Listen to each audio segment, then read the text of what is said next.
మా దేశానికి ఎవరు రావాలో ఎవరు రావద్దో, మా దేశంలో ఎవరు ఉండాలో ఎవరు ఉండొద్దో మేమే నిర్ణయిస్తామంటున్నారు American secretary of state Marco Rubio, American foreign minister ఆయన. రీసెంట్గా చాలామంది అమెరికాలో ఉన్న ఫారెన్ స్టూడెంట్స్, ఇంటర్నేషనల్ స్టూడెంట్స్కి ఒక మెయిల్ వచ్చింది. మీరు లాఫుల్ ఇమిగ్రేషన్ స్టేటస్లో అమెరికాలో లేరు, ఇల్లీగల్గా ఉన్నారు. మీరు కనుక అమెరికాని వదిలి వెళ్ళకపోతే మీ పైన ఫైన్ కానీ, డిటెన్షన్ కానీ, డిపోర్టేషన్ కానీ జరుగుతుందని చెప్పి మెయిల్స్ వచ్చేసాయి.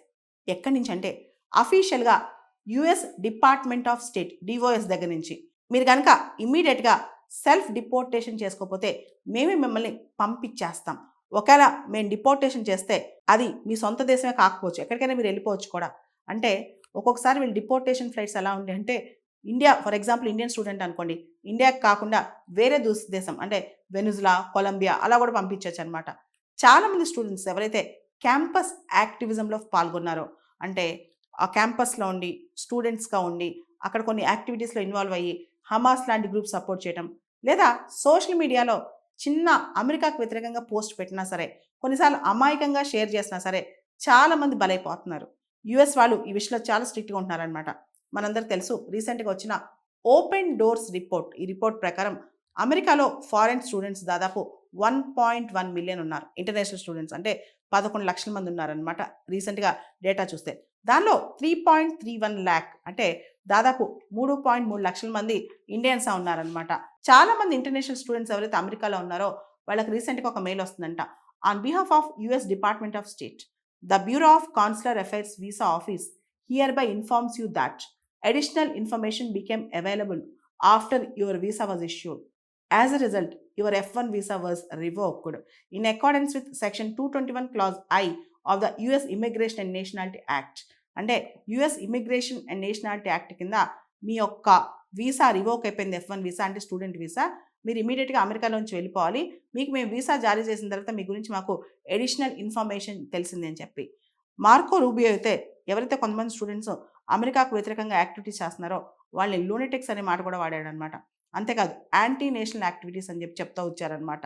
ఇక్కడ మీరు గమనిస్తే కనుక ఎవరైతే యాంటీ నేషనల్ యాక్టివిటీస్ కానీ, సోషల్ మీడియా పోస్టులు కానీ, క్యాంపస్ యాక్టివిజం కానీ చేస్తారో వాళ్ళని అమెరికా నుంచి తోసేస్తున్నారంట. దానికి సంబంధించి ఒక artificial intelligence powered app catch and revoke అనే యాప్ కూడా వాడుతున్నారంట. ఏ స్టూడెంట్స్ అయితే ఇలా యాక్టివిజం చేస్తున్నారో వాళ్ళని పట్టుకోవడానికి. అండ్ ఒక్కసారి డిపోర్టేషన్ స్టార్ట్ చేస్తే వాళ్ళని ఎక్కడ డిపోర్ట్ చేస్తారో కూడా అది కష్టమైన పని అనమాట. ఏదైనా సరే యుఎస్ ఇమిగ్రేషన్ అండ్ నేషనాలిటీ యాక్ట్కి వ్యతిరేకంగా ఎవరు చేయకూడదని చెప్తున్నారు. అంతేకాదు అమెరికా వీసా అనేది ఒక బర్త్ రైట్ కాదు. మాకు తెలుసు మా దేశంలో ఎవరు ఉండాలో ఎవరు ఉండకూడదు అని చెప్పి. ఒక్కసారి సెల్ఫ్ డిపోర్టేషన్ అంటే మీ వీసా రివోక్ చేసిన తర్వాత మళ్ళీ అమెరికాకి రావాలంటే, స్టూడెంట్గా రావాలంటే కొత్త వీసాకి అప్లై చేసుకోవాలి. మళ్ళీ అప్పుడు మేము మళ్ళీ మీ కండిషన్, మీ పరిస్థితులని రీఅసెస్ చేస్తామని చెప్తున్నారనమాట. మనకు తెలుసు అమెరికాలో చదువుకోవడానికి వెళ్ళాలంటే F1 వీసాసు, వొకేషనల్ స్టడీ వెళ్ళడానికి M వీసాసు, ఎక్స్చేంజ్ వీసా అంటే J వీసాస్, ఇలా రకరకాల వీసాస్ ఉన్నాయి. అయితే ఇప్పుడు చాలామంది అమెరికన్ స్టూడెంట్స్గా వెళ్ళి అక్కడ ఉండటానికి చాలామంది ఇబ్బంది పడుతున్నారు, భయపడుతున్నారనమాట.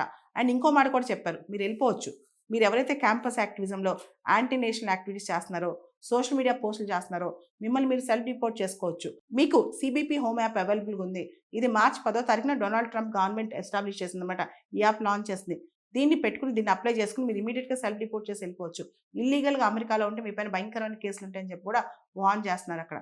ఇప్పుడు చాలామంది ఇంటర్నేషనల్ స్టూడెంట్స్ అమెరికాలో ఉన్న వాళ్ళు మాకు ఈ ఈమెయిల్ ఎప్పుడు వస్తుందని భయపడుతూ అక్కడ బతుకుతున్నారు. కాంపిటేటివ్ ఎగ్జామ్ సంబంధించి, ప్రత్యేకంగా సివిల్ సర్వీసెస్ ఎగ్జామ్ సంబంధించి ఏ ఆప్షన్ చూస్ చేసుకోవాలి, ప్రిపరేషన్ ఎప్పుడు స్టార్ట్ చేయాలి, ఏ బుక్స్ రిఫర్ చేయాలి, ఇలాంటి డౌట్స్ ఉంటే CSBIS అకాడమీని కాంటాక్ట్ అవ్వచ్చు. దీనికి సంబంధించి నా పర్సనల్ అపాయింట్మెంట్ ఈ వీడియో పైన డిస్ప్లే అవుతున్న కాంటాక్ట్ నెంబర్కి ఫోన్ చేసి తీసుకోవచ్చు.